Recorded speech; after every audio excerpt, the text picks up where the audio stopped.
So you know that feeling, right? Like you're watching a game and someone takes a really hard hit Oh, yeah. and you just like wince. Yep. Or maybe you've even been there yourself where you just take this huge impact to a muscle and it's that sharp, immediate pain.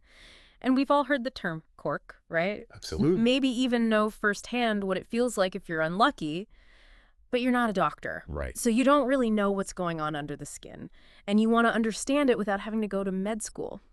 So that's what we're going to dive into today. That's exactly it. You've brought some really good information to the table today, specifically focusing on these quadriceps contusions, these corks, as they're called, particularly in a sport like rugby that we're going to be looking at. Yeah. But one of the really important things to know is that while this information is specifically about that injury, the principles apply to any muscle contusion anywhere in the body. Absolutely. So today our mission is really simple.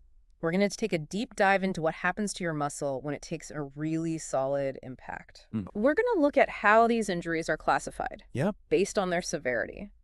And most importantly, we're going to unpack the critical first steps that you need to take when this happens to manage it. And the entire recovery journey from start to finish. So let's just get right into it. Let's do it. What exactly is a cork? Okay, so as our source lays out, a cork is the common term for a muscle contusion. And it's caused by a very forceful impact. So you can imagine, a knee hitting the thigh in a tackle, that sort of thing. Right. And what's really fascinating here is that the damage is kind of twofold. Okay. So there's the initial tearing of the muscle fibers where the impact occurs. Makes sense. But then there's also this deeper compression of the muscle against the bone underneath. Oh, wow. Okay. So what's the immediate consequence then of that force being applied to your muscle? What happens inside? Well, essentially, as soon as that mechanical damage occurs, a whole cascade of things starts to happen. Okay. So you'll have bleeding within the muscle tissue from those torn fibers. That makes sense. And that leads to swelling as fluid builds up. Right. And then you have stiffness, pain, and difficulty contracting the muscle because of all that. So it's like your body's natural defense mechanisms are kicking in to try to deal with this trauma that's just happened. Exactly. And we always think about corks in the thigh, right? But they can occur in other places too. Absolutely. Yeah. The quadriceps muscle, that big muscle group at the front of the thigh, is a common site. Right. But contusions can also occur in the glutes, the calf muscles, even the back muscles and the biceps. So you can get a cork in your arm. Oh, wow. It's not just limited to the legs. Okay, so we've talked about what a cork is. Now let's get into how we classify them. What? How bad is this thing? How do we know?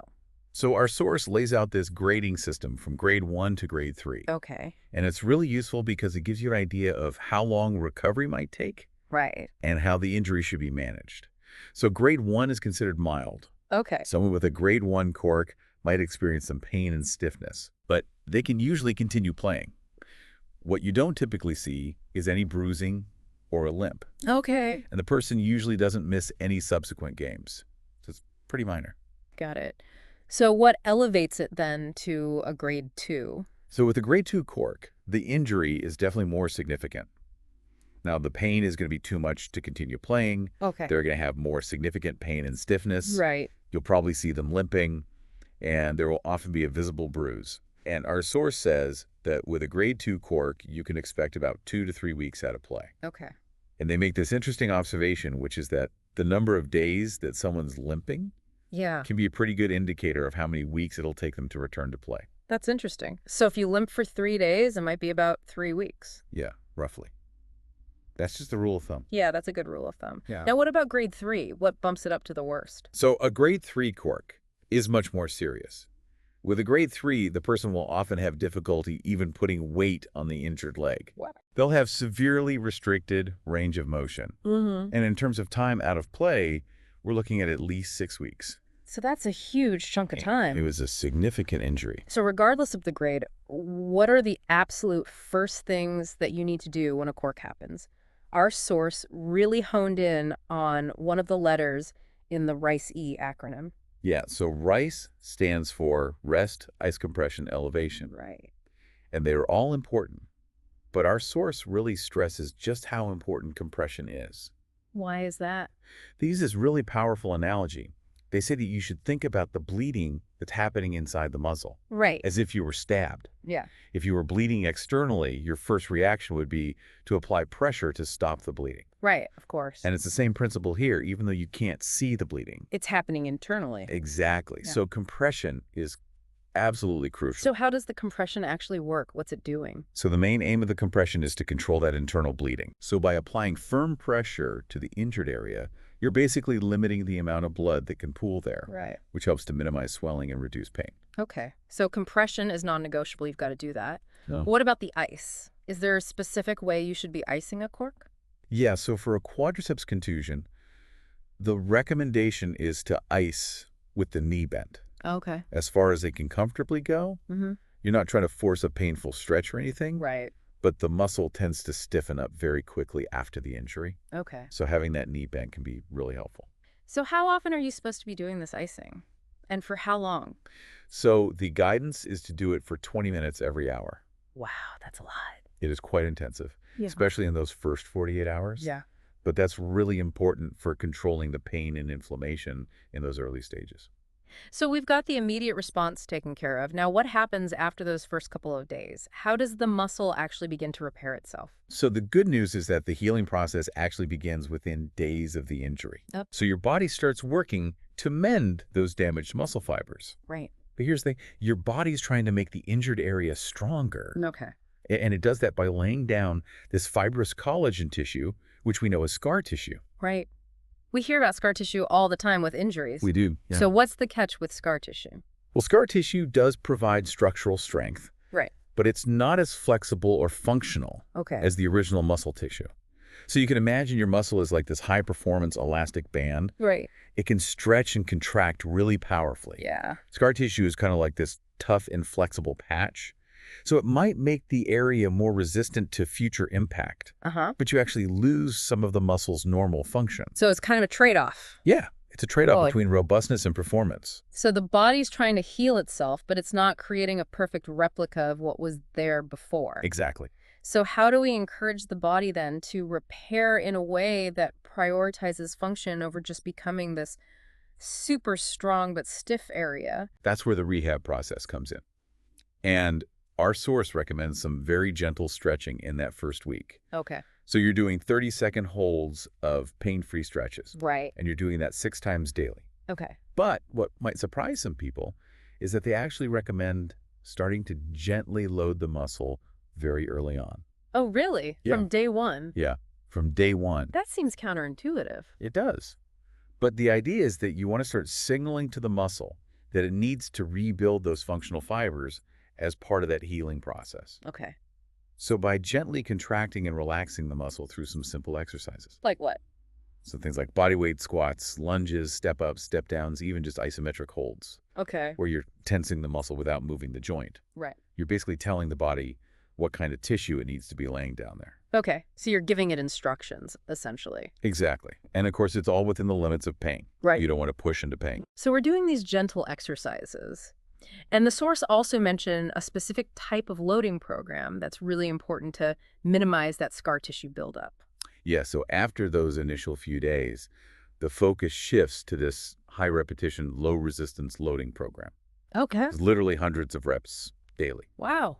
Yeah, we're really trying to encourage the body to repair with those contractile muscle fibers Right. as opposed to laying down too much scar tissue. So it's more about quantity than intensity at this point. Exactly. And then over time, you ramp it up. Yeah, so as pain allows, you can gradually increase the resistance of the exercises and start stretching with a little more force.